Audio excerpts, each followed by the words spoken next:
નમસ્કાર TV9 વિશેષ સાથે હું છું શિવાની। કોની સત્તા દિલ્હીમાં? કોણ મારશે બાજી? શું કેજરીવાલ સરકાર બનશે કે પછી ભાજપની થશે વાપસી? શરૂઆતી વલણમાં તો ભાજપને બહુમત મળી રહ્યું છે અને 27 વર્ષ બાદ દિલ્હીમાં ભાજપની વાપસીના એંધાણ શરૂઆતના ટ્રેન્ડમાં તો જોવા મળી રહ્યા છે। દિલ્હીમાં આમ આદમી પાર્ટી સતત પાછળ હોવાના અપડેટ મળી રહ્યા છે। નવી દિલ્હી બેઠક પરથી કેજરીવાલ પાછળ ચાલી રહ્યા છે અને દિલ્હીમાં અત્યારે રસ્સાકસીનો જંગ દેખાઈ રહ્યો છે। નવી દિલ્હીથી ભાજપના પ્રવેશ વર્મા આગળ ચાલી રહ્યા છે અને સીએમ આતિશી પણ પાછળ ચાલી રહ્યા છે। જંગપુરા બેઠકથી મનીષ સિસોદિયા પણ પાછળ ચાલી રહ્યા છે। આમ આદમી પાર્ટીના તમામ મોટા નેતા અત્યારે તો પાછળ ચાલી રહ્યા છે। મુસ્લિમ વિસ્તારો એવા છે કે જ્યાં આપ આગળ છે। ઓખલા બેઠકથી આમ આદમી પાર્ટીના અમાનતુલ્લા પાછળ ચાલી રહ્યા છે। શરૂઆતી વલણમાં ભાજપને બહુમત મળતું દેખાઈ રહ્યું છે। ભાજપની સરકાર દિલ્હીમાં બનતી હોય તેમ પણ દેખાઈ રહ્યું છે।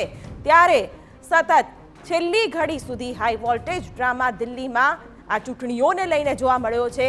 આક્રમક પ્રચાર અને ટ્વિસ્ટ એન્ડ ટર્ન વાળી આખી જે ગતિવિધિઓ જોવા મળી ત્યાર પછી આજે પરિણામોનો દિવસ નવી દિલ્હીમાં ભાજપની વાપસી થાય તેવા પૂરા અત્યારે તો આંકડા દેખાઈ રહ્યા છે અને દિલ્હીનું રણ બાજી કોણ મારશે તે સવાલ અત્યારે ચર્ચાઈ રહ્યો છે।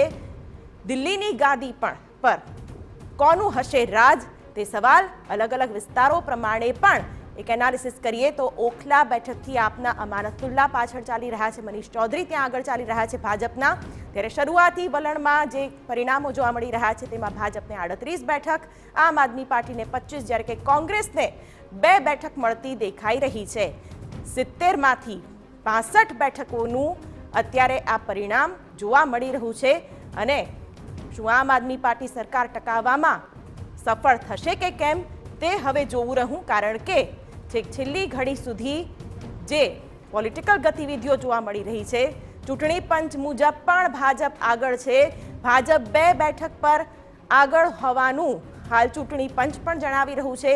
વિશ્વાસનગર અને શાદરાથી ભાજપ આગળ, ચૂંટણી પંચના આંકડા પણ અમે આપને દર્શાવી રહ્યા છે। ચૂંટણી પંચ મુજબ પણ ભાજપ આગળ છે અને જે આંકડા દેખાઈ રહ્યા છે એમાં દિલ્હીના સિગ્નલમાં ભાજપને ગ્રીન સિગ્નલ મળતું દેખાઈ રહ્યું છે અને 38 બેઠકો ભાજપને મળતી હોય તેવું પણ પરિણામો અત્યારે તો દર્શાવી રહ્યા છીએ અમે।